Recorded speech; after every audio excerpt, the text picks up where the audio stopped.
cuales le hablé en el protocolo de Palermo. En este momento estamos viendo la ley 28950 que fue aprobada en enero del 2007, recientemente en nuestro país. No voy a profundizar sobre esta lámina porque ya los aspectos más específicos lo va a ver Carlos Romero. Sin embargo, lo que quería es nuevamente ver cómo se recogen las conductas del protocolo de Palermo y vemos las mismas: captación, transporte, traslado, acogida, recepción y retención. Luego de las conductas tenemos la finalidad, que es la explotación, y en este caso en el Perú tenemos las mismas del protocolo, que son venta de niños, explotación sexual, explotación laboral y extracción o tráfico de órganos o tejidos humanos. Pero en el Perú se ha agregado lo que es venta de niños y mendicidad. Es decir, el momento en que hay venta de niños ya estamos hablando de trata de niños en este caso. Y la finalidad, la captación y la finalidad, nuevamente, como hemos visto, no hay necesidad de que haya engaño en el caso de que sean menores de edad los que están involucrados. Y finalmente, ¿cuál es el medio utilizado?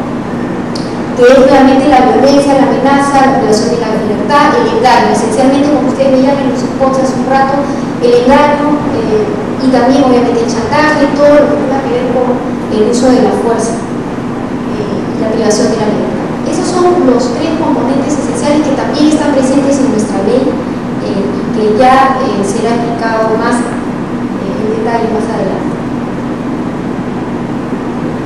Bien, voy a pasar ahora a lo que serían las modalidades de trata.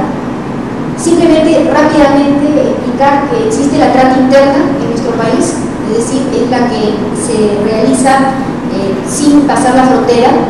La trata internacional, que es la que implica un paso de frontera, como lo dice, y la trata mixta, que supone ambas cosas. Pueden haber personas que son trasladadas y eventualmente explotadas en el interior del país y luego trasladadas hacia afuera. Pasemos al siguiente. Pues acaso todo esto lo van a encontrar en la documentación que les vamos a entregar. Nosotros tenemos algunos libros que les vamos a entregar al final y también los documentos que creo que les han llegado. Bien, la diferencia entre la trata de personas y el tráfico ilícito de inmigrantes me parece importante que lo subrayemos, porque incluso en las cifras que se manejan y las cifras que se utilizan también en los medios, muchas veces se confunden o se mezclan lo que son las cifras de tráfico y las cifras de trata. En realidad también porque no hay certeza sobre cuántos casos de tráfico, por ejemplo, terminan en trata. En todo caso, lo fundamental es saber que el tráfico ilícito de inmigrantes es un delito contra la ley migratoria, supone un cruce de fronteras. Por otro lado, en cambio, en el caso de la trata de personas, es un delito contra la libertad y los derechos humanos. Se respeta, en el caso del tráfico ilícito de migrantes, se respeta la voluntad del migrante, mientras que en el caso que finalmente lo que solicita o quiere es pasar de un lado a otro para una cuestión de trabajo. Y en el caso de la trata de personas se sojuzga a la víctima. Es decir, no hay capacidad de decisión ni hay voluntad. Y la motivación económica, en el caso del tráfico ilícito de migrantes, es la ganancia por el traslado. Es decir, el traficante gana porque el traslado, le paga por ello.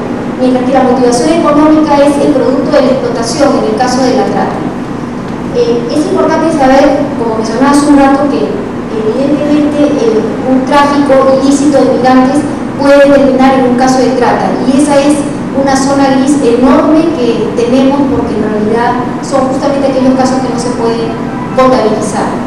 El porcentaje de casos de tráfico que terminan en trata. Vamos a ir viendo las distintas modalidades en que eso puede ocurrir también. Bien. Pasemos a la siguiente lámina. Esta lámina, en realidad, lo que quiero es mostrarles la movilidad, el traslado, la transacción de la víctima. Es decir, para que haya trata, prácticamente una condición, una característica fundamental es la movilidad de traslado y la transacción. Y hay que ver y hay que diferenciar entre el lugar de origen, el tránsito y el lugar de destino. Estamos hablando de tres momentos, si se quiere, de alguna manera, en donde ocurren hechos diferentes. Y para comprender un poco, vamos a revisar brevemente esto. Voy a empezar con el origen.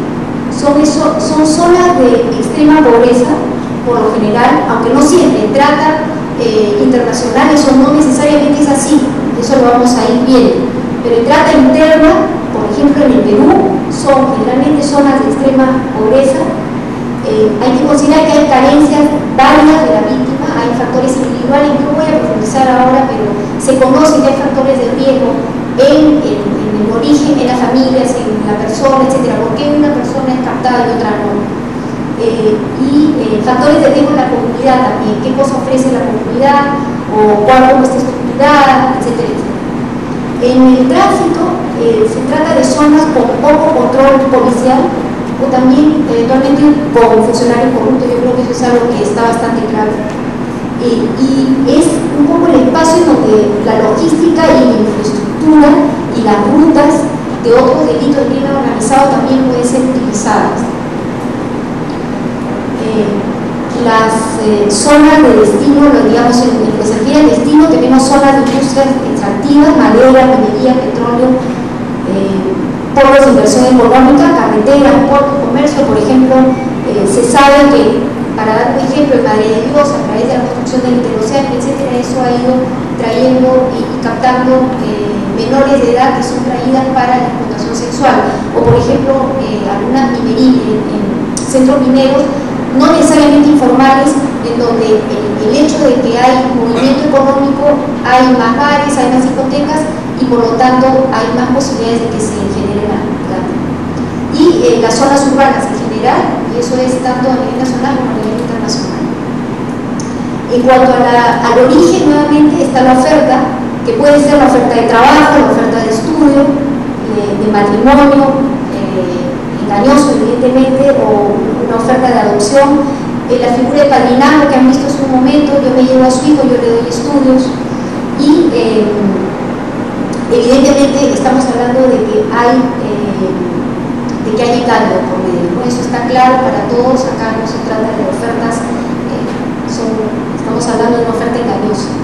El tránsito los desplazamientos pueden ser numerosos. El tránsito no es simplemente de un lugar a otro. Las víctimas, tanto en explotación laboral como en explotación sexual, pueden ser trasladadas a varios lugares. Pasan un tiempo en una zona y luego pasan a la siguiente, y luego están un mes o dos.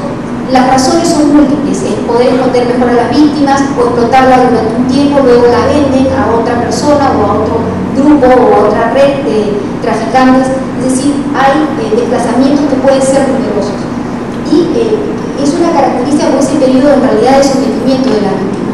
Estamos hablando del momento en que la víctima es captada, del momento en que es trasladada.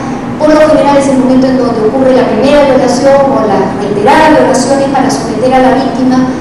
Son encerradas, hay enorme cantidad de información sobre, por ejemplo, el traslado de los asiáticos hacia Estados Unidos, en donde son encadenados, tienen billetes y son literalmente encerrados en sótanos mientras esperan a dónde pueden ser trasladados para realizar los trabajos forzosos, etc. No voy a ahondar, eso lo van a poder ver, pero el tránsito es el periodo de sometimiento, digamos, por per se de la víctima. Eso no significa que después no siga sometida, pero es quizás el momento en donde logran controlarla, o donde el control es importante. Y bueno, el tránsito se puede dar con aviones, barcos, canoas, todo lo que son medios de transporte, contenedores. Sabemos que trasladan incluso a través de los océanos con contenedores y mueren en el camino. Camiones cisterna, Flora Tristán, por ejemplo, en unos estudios da cuenta de que hay niños que son metidos en cisternas para trasladarlos de ciertas zonas de Cusco hacia las zonas urbanas para ser explotados, o por ejemplo hacia otras zonas de trabajo donde van a sufrir trabajo forzoso. Y bueno, en la plata interna, normalmente terrestre, es decir, hay mucho traslado a pie, no solo acá, sino en Asia y en África, mucho traslado a pie, donde caminan durante días en condiciones terribles, ¿no? Y si quedan en el camino tampoco importa.